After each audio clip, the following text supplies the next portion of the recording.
So when the Alien RPG wound up being super popular, um, they contacted Freely and were like, "Hey, we wanted to just go over stuff because you guys established this whole timeline thing and built all this stuff in there, and we don't want to contradict something since this is so popular. Can you guy take a look at the stuff for us?" And so I did, and they had some things that were completely wrong, which I was able to say, "Hey, no, guys, that's a misconception. It should do this based on my stuff from working with Fox." And there were other things that were totally off the wall that they wanted, which doesn't make sense at all with the way things were. Like it was the United Nations Colonial Marines and things like that, right? So I was like, oh God, what are we going to fix this? I understand why they did what I'm they did. still on the fence on that one, by the way. I always got very annoyed because I couldn't. It was like, why are they? Why are you? Why is it United Systems Colonial Marines? Like in some bases, they were only called the CMC, Colonial Marine Corps, and then of course Lee Brimacombe's Woods book came out, which completely canonized the fact that they were the United States Colonial Marine Corps. And I was like, in a corporate future, it's weird that the Colonial Marines were American. And Well, that that was novel is a prequel novel, isn't it? what The Lee Brimacombe. He wrote the Aliens Technical Manual. Oh, you're talking about that one. I'm sorry, I thought you were talking about there was a prequel novel also for Fire Team. Yeah. No, Lee Brimacombe was No, way no. mid '90s Colonial Marines Okay. Technical Manual. So I looked at the timeline, and they had their game. Forgive me, it's been a couple of years. I'm probably going to get the dates wrong without checking, but let's say they had their game set in 2000 at 2103. Yeah, I, Jesus, 2203, 2203. Because 2179 is Aliens and E3, right? So they had it like let's say it was 2103, right? And I looked at the timeline and I'm like, 2202, according to their official plot. That's the time. That's what the game is officially set, at least according to the Wikipedia. okay, there you go. Wait, say the year again. Their year was 2202. 22. That's 2202, yeah, right? yeah. 2202, right? Okay. So if you look at the timeline as it exists, based on things that are said in the Covenant, not Covenant, the Resurrection novel, okay, that the Earth united its governments and became United Systems in 2204, okay, and they had their thing set in 2202. And by the time I'm looking at this, they can't change the date. It's worked into the game everywhere. You know what I'm saying? It's just like let consult after the game is 3/4 of the way done. Oh, So it's like, okay. can you change this? Like, no, we can't. Can you change this? Like, no, we can't. Like, okay. So I wrote this timeline thing where in events that started in the Frontier War eventually lead to the United Systems thing.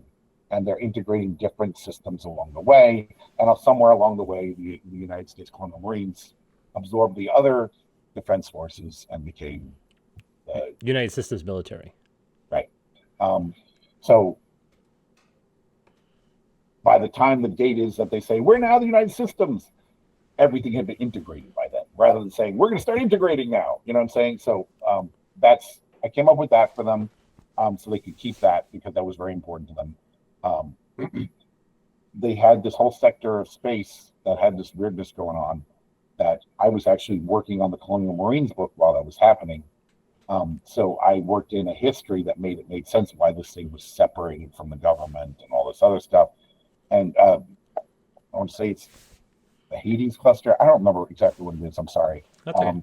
But whatever the section space it happens in, there's a whole write up about that in the timeline, which people weren't even getting the Colonial Marine book would not necessarily know. I was talking about stuff that's in by Team Elite. Yeah.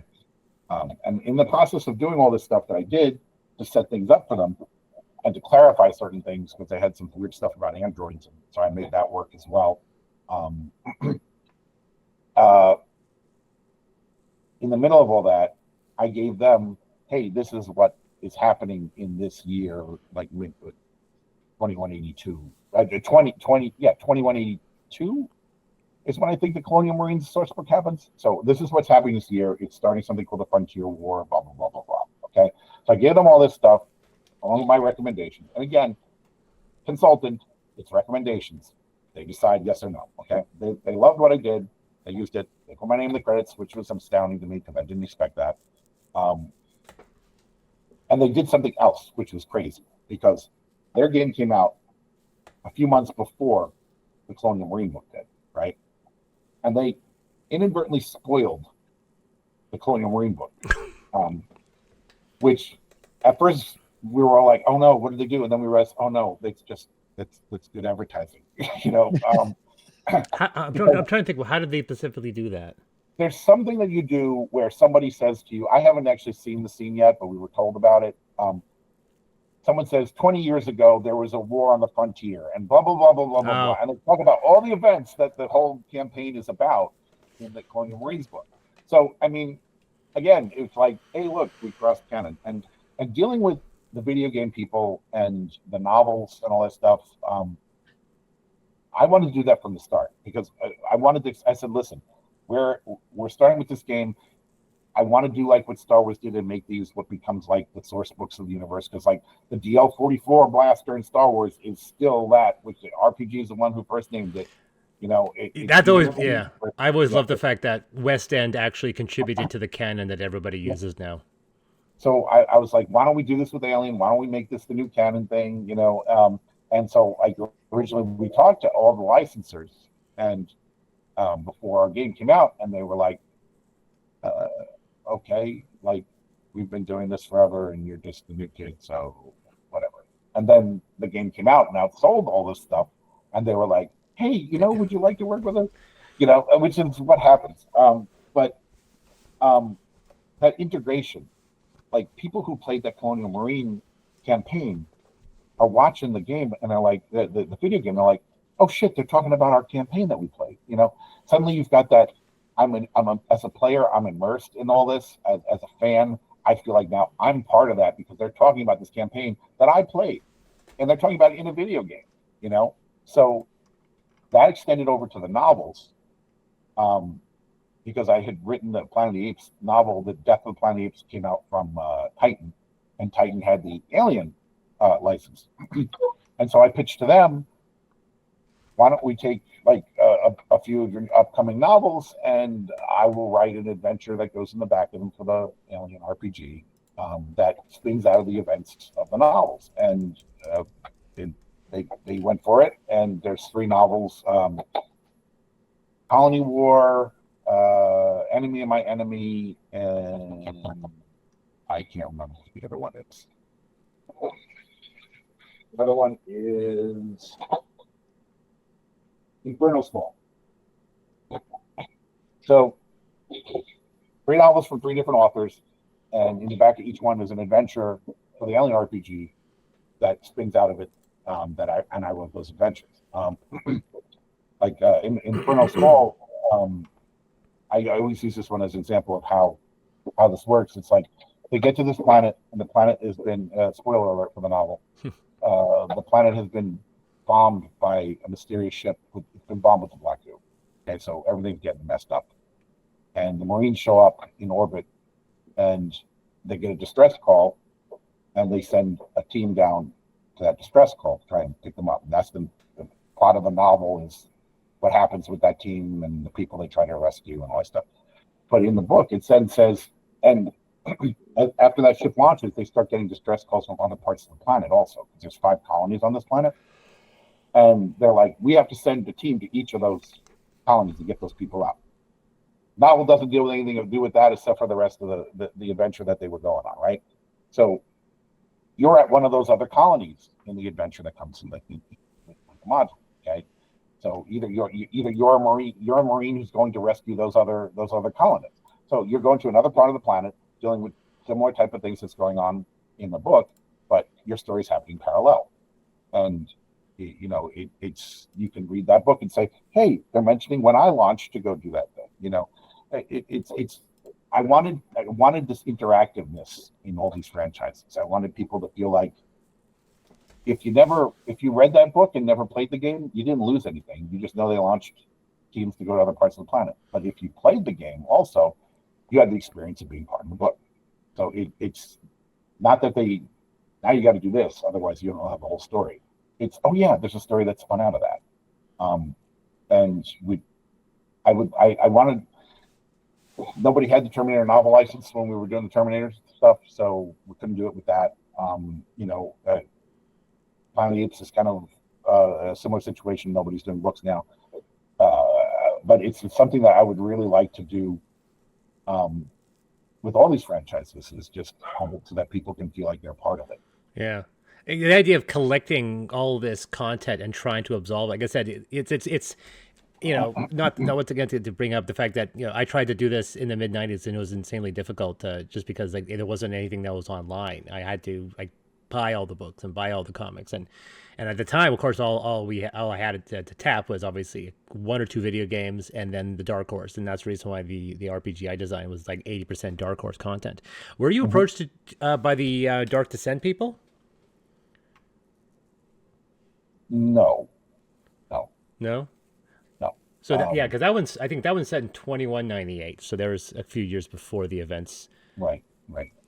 Not, this has gone on so long in this business where nobody talks to anybody else. And so that's the standard way these things work. And then you have something like Lucasfilm doing Star Wars, where, everything becomes, we're going to have a meeting with all these writers, and you're all going to tell us what you're working on. And somebody's sitting there in the meeting saying, yeah, so they go to the red planet, and someone else who's doing a totally different project is like, hey, do you know what happens in that red planet like 20 years before then? And they're like, no. It's like, can I use the red planet also in my thing? Like, yeah, sure. So now the red planet's got a history. There's that interaction with the writers to make sure these things all connect. And obviously they're being overseen and it's being cataloged to keep track of. The other properties don't do that. Even Star Trek has always been, I think it's changed now. I think the novels are becoming part of the canon now. But like, I know there was a couple of novels that said were canon that initially got violated by, it was a Discovery novel and it got violated by Strange New Worlds because it was about Captain Pike, little things like that. It's hard to keep track of. And all we can do is build the expanded universe to try to be a cohesive thing. Are you holding your breath regarding Alien Earth? I mean, so I don't have access to any of that stuff. I don't know anything that's going on with it. That's why. Are you holding your breath, going, okay, are they going to completely fuck my setting? It's not my setting. I know it's still, but don't you feel a little ownership to it? Absolutely, but at the same time, I never once thought I was going to own part of this. It's like, and that's something I try to tell people: if you're going to work on any of these properties, it's like, when do these movies usually fit? Okay. Usually it's because some director comes in and says, I'm going to put my vision on this. And the thing that already exists and has this fan base that people want a certain thing from it, I'm not going to just, bring it to the next level. I'm going to change it to be my thing. Highlander 2. Your personal, your own investment would be a better wording of not necessarily ownership or your investment of the Alien franchise, and how the structure, the framework, the skeleton, all the meat that you're hanging off of it could be retconned potentially or reversed with the next movie, or in this case, Alien Earth, which TV series is coming out in a few months. Right. So, perfect example, I guess, would be, we were talking about the Perfected, right? This is something new that I brought into the franchise that, kind of is suggested by a bunch of stuff, but is never actually said. Ironically, at the same time I was doing this, the Marvel comic started adding the mother character into it. Do you know what I'm talking about with that? No. You know? I think I do, but I'm falling asleep already because 10:30 in the night. Oh, I'm sorry. So no. I'm absolutely fascinated, but I'm already in the kind of autopilot. So do go ahead. Oh, okay. She's a biomechanical entity that people are seeing in their dreams. That similar to Syl from. I was just gonna say that. That's like it's not like still, is it? And the Perfected are kind of like that too. But this was not, Marvel was not talking to us, so this was totally separate. And she's talking to them in their dreams, and I have them communicating through images in your head. So it's like all this parallel stuff that's happening at the same time, right? But there are clues that the Perfected were created by the engineers as a mistake, and this is why they want to destroy humanity. But I've never actually said it. So if the Perfected are somehow destroyed in some kind of canon thing that is done by Ridley Scott, no, they were just something else, man. You may have thought that they were that, but no one ever said they were that. It just becomes barroom right lore right again. So it's the safest way to create things in the universe, by specifically saying that the ship didn't survive. You're just waiting for some movie to come out where the ship is there. Yeah, like Blomkamp one almost did, right? So yeah, maybe you now violate your campaign in a role-playing game because you're a GM and you decided the ship did survive. All right, so now you find out that it didn't survive. All right, well, your campaign is your own alien universe, but the canon stuff can't make those decisions because it's too big. And the only person, some director will come in and say, "I have this great idea that the aliens used to wear bow ties, and they love their bow ties, and that little mouth that they have is actually hiding a bow tie." All right, well, now this is part of the canon. So, well, it was like I was explaining to Nicole after we watched Alien, and because she watched Romulus and became interested in the franchise, because she always been afraid of it. So like, okay, we'll watch Alien, and then she's like, something's confusing me. I go, you mean other than the fact that the Nostromo was flying backwards away from the explosion, and then the alien gets ejected out of the main airlock, going the opposite direction, and yet somehow it's going the opposite direction back towards the Nostromo? And she's like, well, no, but now that's bothering me. Yeah. I have an answer for that. You have an answer? Oh, I will trade you all the tea in China. Okay, I don't drink tea, but that's fine. We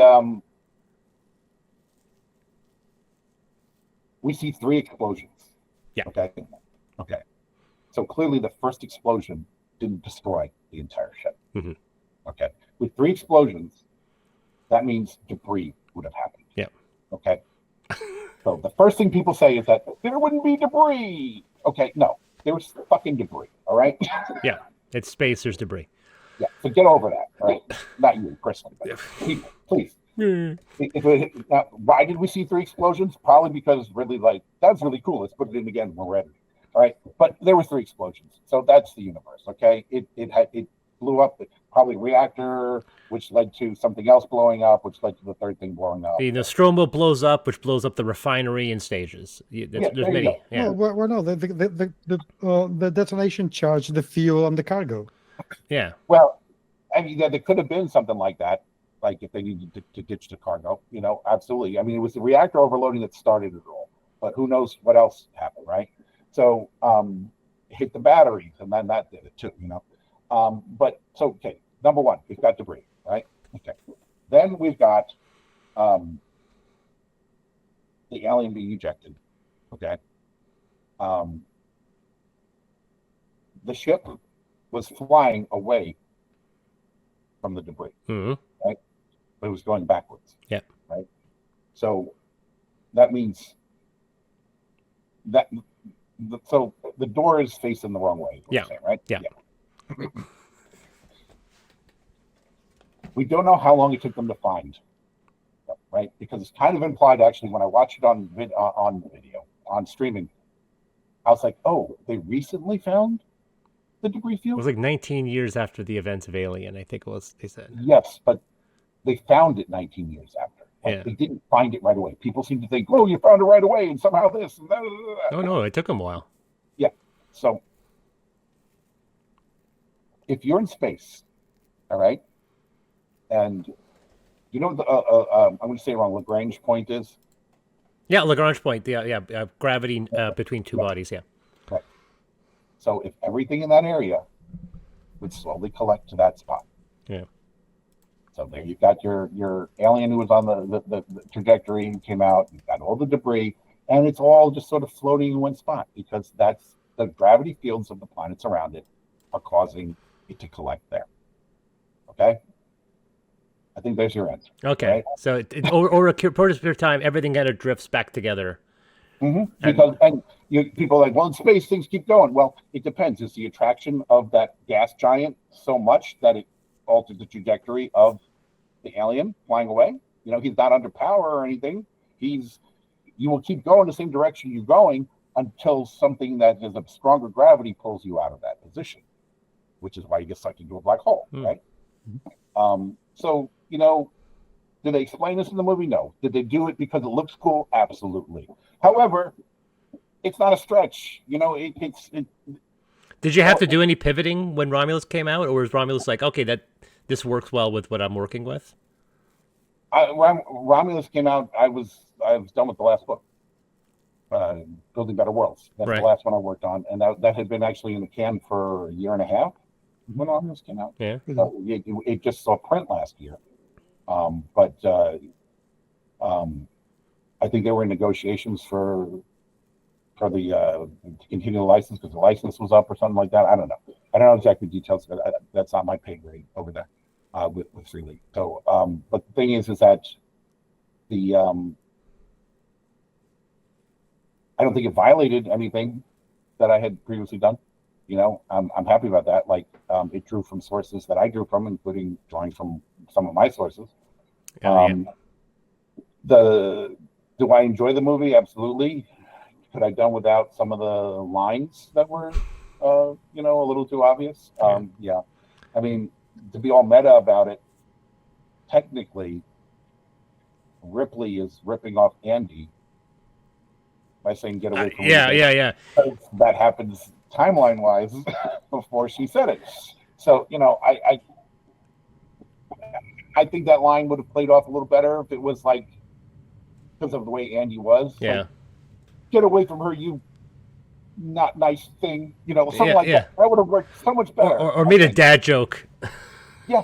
Turned it into like a dad joke thing. But like if you do the first half of the line, everybody's, oh wait, it's not. How? That's even funnier. Little things like that I could have done without. I actually really like The Offspring. Oh yeah, I thought it was. I know a lot of people are torn on that one. Is that okay? Once again, and I apologize for the fact that I have not caught up on these ratings. Is that something closer to how these perfected kind of are presented, or is it something? Or is it a tangent? The perfected go through stages, so it could be like I don't know if you know what was supposed to happen, but he was supposed to start off like an engineer. Yeah. And it was slowly transforming into a more alien. It was going to look like an albino alien by the time it was done. Yeah. But they decided not to go with the alien head in the end. If you watch, you can kind of see the tube starting to grow out of its back in the movie. Yeah. And man, that was some creepy practical effects, in the world. The guy they found to wear that. Yeah.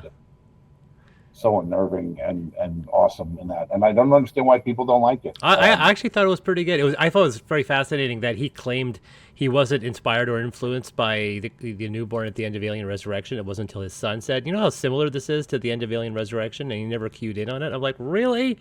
It seemed pretty obvious, but you're paying homage to all of them. I mean, I've done things like that too. Yeah. Where I was like, oh my god, did I just copy myself? It's. Or is that similar to something else that happened? And it's just, I could buy it. I wonder how much the weird dialogue was really in the original vision for it, or if that was like stuff where like, hey, we need to hit this note here, that gets added later on. But some of them made sense. Like, I prefer the term artificial person. It makes sense that they would have hardwired programming that every synthetic says, I prefer the term artificial person in myself. Like, that makes sense that he would repeat that line in a way, right? Yeah, absolutely. But I'm pretty sure, and I may be remembering it wrong because I'm sorry. I've been so Planet of the Apes has just been killing me because it's just taken so long to get all this stuff done. And at least I can be very proud of the results in the end. Yeah. But it's just like I've been working for in 10 days. I would have been working on this for 24 months. Yeah, you're waiting for and then Alan Ripley lands on the Planet of the Apes. Wait, that's not that. That's what happens. I'm mixing my franchises up. So there's some of them are great. Like it makes perfect sense. Some of the things that Rook says are great, even though they're callbacks, right? But then, some of them just feel like, for lack of a better word, studio interference. Like someone was like, you really should have something from this year. And let me get onto that too for a second. It's like that's us as fans watching that, and we've been fans of this for so long. We've grown. We're like, you used the line, but what that movie did was draw so many people into the franchise, and so now when they see it, if they go watch Aliens now. Like I'm pretty sure somebody says "Game Over, Man" in that movie, like in Romulus. I think it's on with the planet, and maybe when they're in the ship going up for the first time. I don't remember that. I don't remember, but maybe. Yeah, it's in the background, and I think I only noticed it because I had the subtitles on. Yeah. Oh, okay. But somebody watching. Oh, you know what? I love Alien now because I love Romulus. Let me go watch the other movie. They're watching Aliens. Oh wow, that's just like in the other movie. Like they're happy about that, and that's we're yesterday's news. Like I mean, the fans that have been here forever. I hate to say this, but we're good. You want to know old fans? I have that as well, by the way. Oh, do you have one of the numbered ones? Yeah, that's signed and numbered ones. Absolutely. Which one do you have? I have 242. You want me to go get it? Oh, maybe after the after the podcast, because I was looking online, going, how much are these things going for? Oh, they're going for $500. You don't say. Yeah, no, I got mine a long time ago. Oh yeah, but mid-90s for me.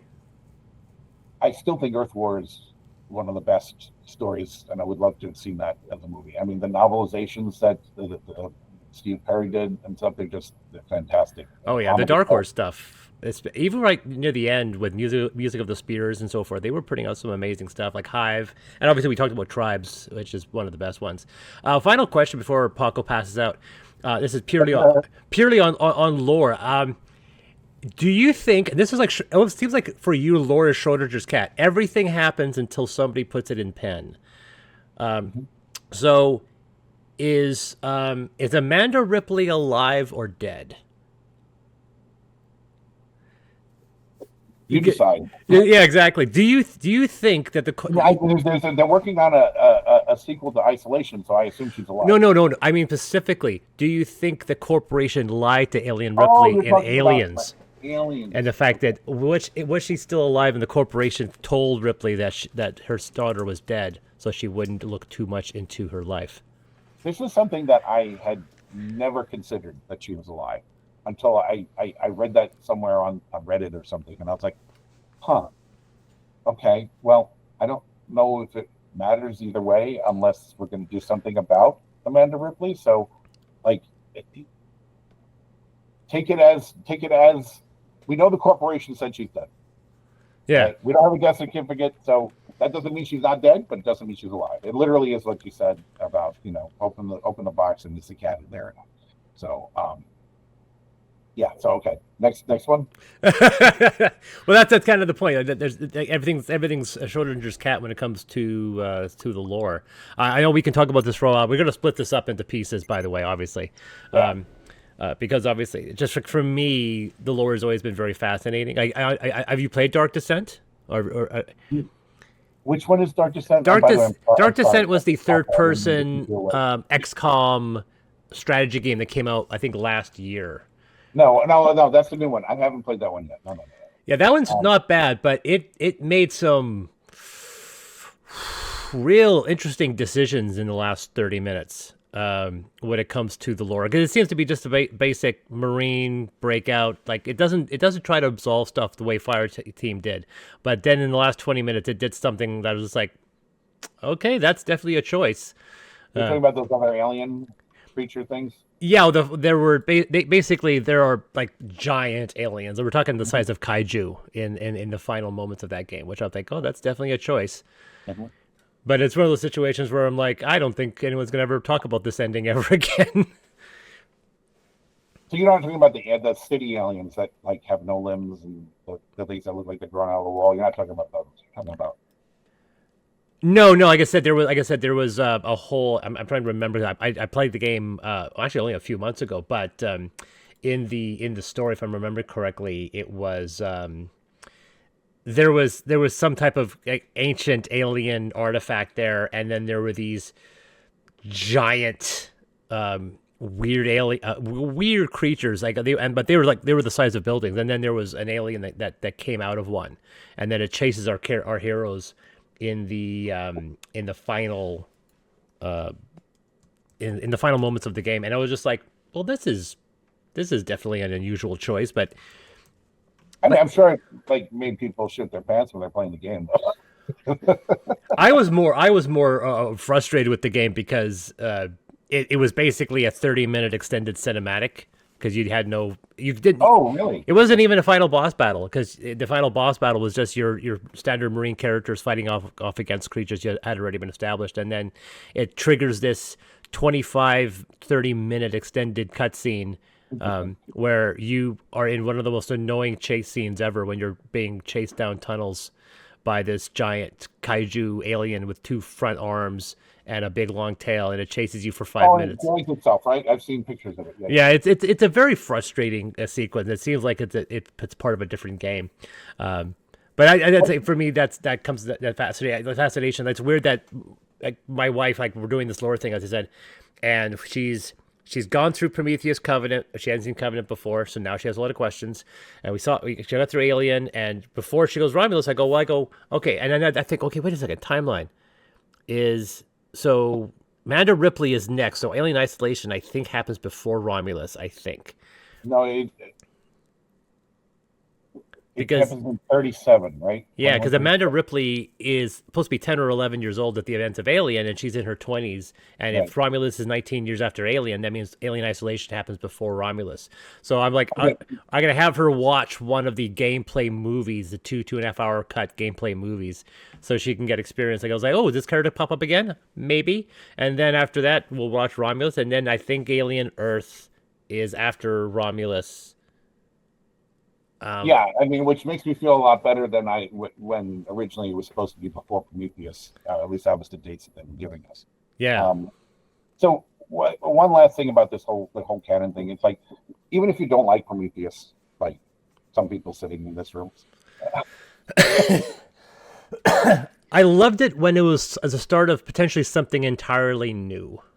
Yeah, well, okay. And I still like it, especially because of your work you've done to try to explain it in some way where it makes sense. So that's thing, you've redeemed it in my eyes. I'll say that. I appreciate you saying that, because I was just going to say my favorite quote from a fan that I've ever gotten was that Charity of the Gods redeems the Alien prequels. Now, I personally don't think it needs to redeem it. They don't need to be redeemed. I think that the versions we saw were not the final version. Yeah. Okay, but regardless of that, no matter how you look at it, they open the doors to make so many other things. Like even how Romulus just used the black goo to just do minor things. Yeah. You know, and it's there's so much more potential of weirdness that can happen because the black goo and the things that came out of it. And the neomorphs are fucking terrifying. Yeah. You know, so it's full of amazing concepts that really help broaden the universe, I think. And I love the idea of there potentially being another species that even the engineers are basing off of. That maybe even the engineers were first. That you could have this Russian nesting doll of lore that goes back. That even the engineers were themselves copycat. I love that because once again, it creates the fact that there are no absolutes. It's like, oh, here's a question. Well, guess what? That ship in Alien is 1 million years old. That is something entirely, and we have new lore to dive into. I don't like the idea of, oh no, we can connect Covenant and Alien in one movie. I go, that seems hard. I think Well, you know, that's what's coming next, allegedly. I know. Ridley Scott wants to complete that trilogy, and I'm like, there's a part of me that's like, there's a part of me that almost hopes he doesn't. I almost wish that we could use that opportunity to expand to do what you're doing, and say there is so much more to talk about that I don't think one film can properly explain. I think I agree with you on all that, except for I want resolution on David. You do? I want either I want to find out that he's alive in like resurrection times, or I want to see him get his just desserts. Like I Okay, really so like yeah, Fassbender, and I really think he portrayed the character amazing, whether you like the prequels or not. I mean, he's a pretty good actor. I think. Oh no, I've always yeah, absolutely, I loved it. I like. Okay, so I'll give you that caveat. I would love to see the closure of his story without something that connects every lingering thread between those two films and Alien. I agree with you. Or at least does what you imply with Prometheus. Here are visuals, quick shots that are not going to explain everything, and we're going to let the internet sleuths piece all that lore together. And it turns out there's 3 more movies that we're never going to see that may explain it all, type of thing. You got to keep the mystery alive with Alien. Absolutely. It's one of those. Even Dan O'Bannon. There's a fantastic documentary about Dan O'Bannon's contribution, and he was pushing for even more strange stuff that just happened. Like, why does it do this? Because it's Alien. There's nothing. The moment you think you know this thing, and I almost started to appreciate what Ridley Scott was saying, that he was almost upset with what James Cameron did with Aliens because it explained something he didn't really want to be explained. So, Aliens is actually, I love the movie, but it's one of those movies that like kind of violates the movie that came before it, because like the Queen, and now they just seem to be almost like they're just bugs. Yeah. And yes, I understand we have better weapons and everything, but they're just dying really easy. And it's like it could have almost been, you could have rubbed the serial numbers off of that, and no one would have known it had anything to do with Alien. You know what I mean? Well, he wanted to do a Starship Troopers movie, and he wasn't allowed to, so he did it. He made his own. So, but that movie's so damn good that doesn't matter. It's but so like I introduced the egg morphing. I put it in the RPG because that can happen too. It's like a backup measure. There's no Queen. What are we going to do? Well, I played with the lore of saying the fact that the idea being that the aliens couldn't create their own Queen. They could only do metamorphosis, and the Queen was something that they evolved to do on their own later on. But that was just my tossing out of whatever I could think of. But I'm glad you've done that, by the way, too.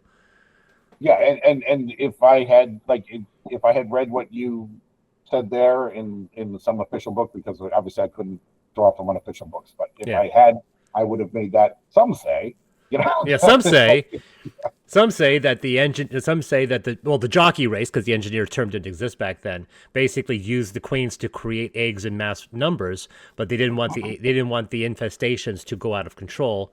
So therefore, they made the aliens incapable of creating it. So all they could do was create eggs out of people, and therefore limiting the spread of an infection. And then then they were able to evolve the royal jelly events on their own effectively. That was basically, once again, like you said, playing with the lore. Is that I had a lot less lore. That all makes sense, and like I just would never be able to say that's what happened, because that's totally something Ridley would probably play with and have this own version of what happened. Yeah, exactly. We're all just playing in a sandbox until somebody else goes, stamp. No, this is the castle we're making out of that sand. And when you have something like a game, and I really want to go after this because Paco is he's not even in this world anymore.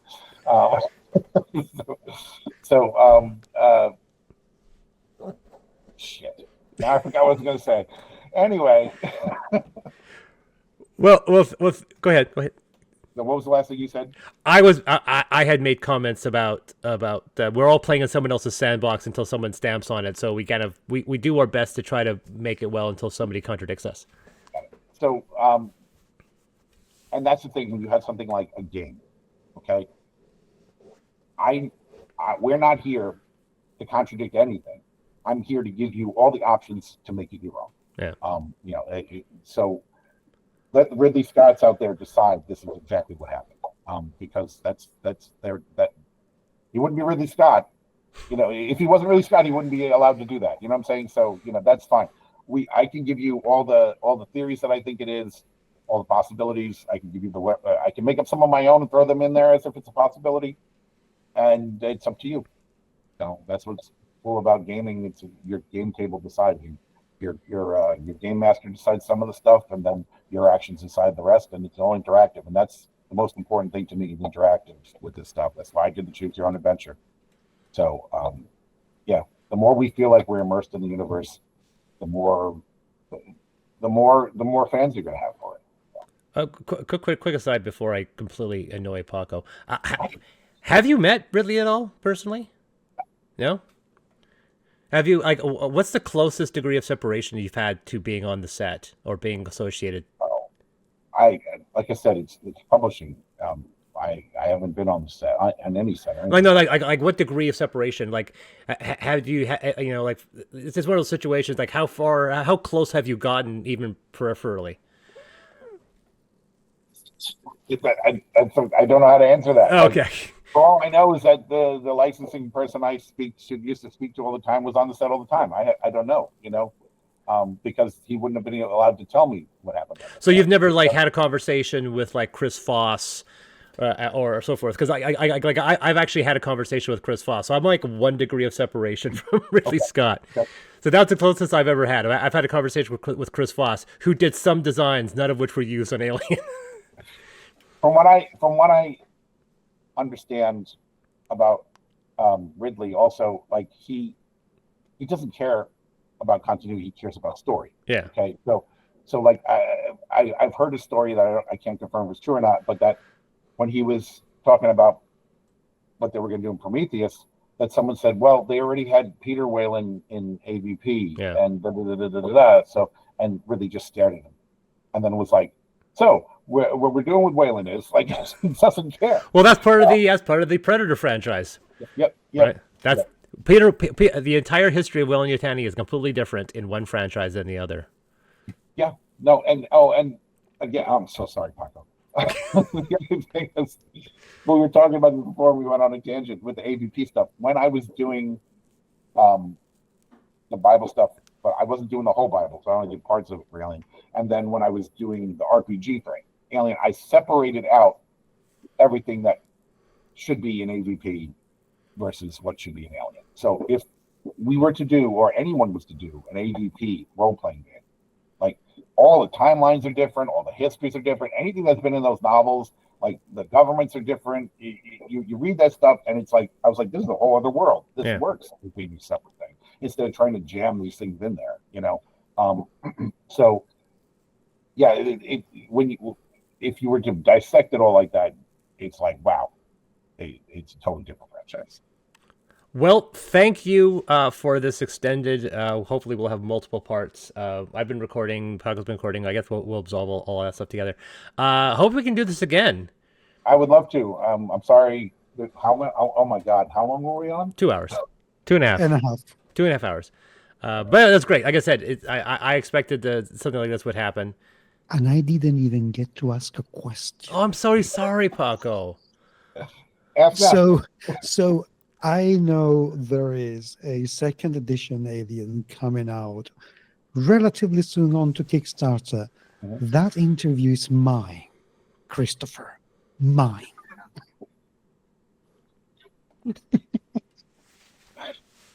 Okay. And I promise you, next time we're not going to finish at 11 p.m. Okay. Yeah, we can make it earlier. I just need to be prepared. I didn't realize you were where you are. It's all right. Like we knew it was on Pacific time, so I just assumed we both. No, that's fine. Like I said, it's one of those situations where we plan ourselves for an hour. But when we talked with Jamie Stagmeyer, we talked for. I remember when we interviewed Jamie. Jamie's like, "Okay, you got 20 minutes." Like, okay, we'll make it twice. And then like an hour and a half later, we're still talking with Jamie because he enjoyed the process of talking to us, which I like. But yeah, like let's talk about those. It's one of those sacrifices that I am incredibly happy to make. So that's absolutely I'm going to sleep happy tonight. I'm such a guy who's been like I said, I've thrown out so much, but I used to have I had alien APC models. Like I said, I have 2 feet of comics in my collection. It's always been something I'm passionate about. Planet of the Apes to a lesser degree, but I have watched all those films, including the ones that that got very weird and very unusual. But let's talk about this again sometime in the future. Yeah, I'd love to, Gus. Thanks, man. I'll see you online, and thank you for having us. Anyway, I guess we'll close off. You want to close off, Paco? Don't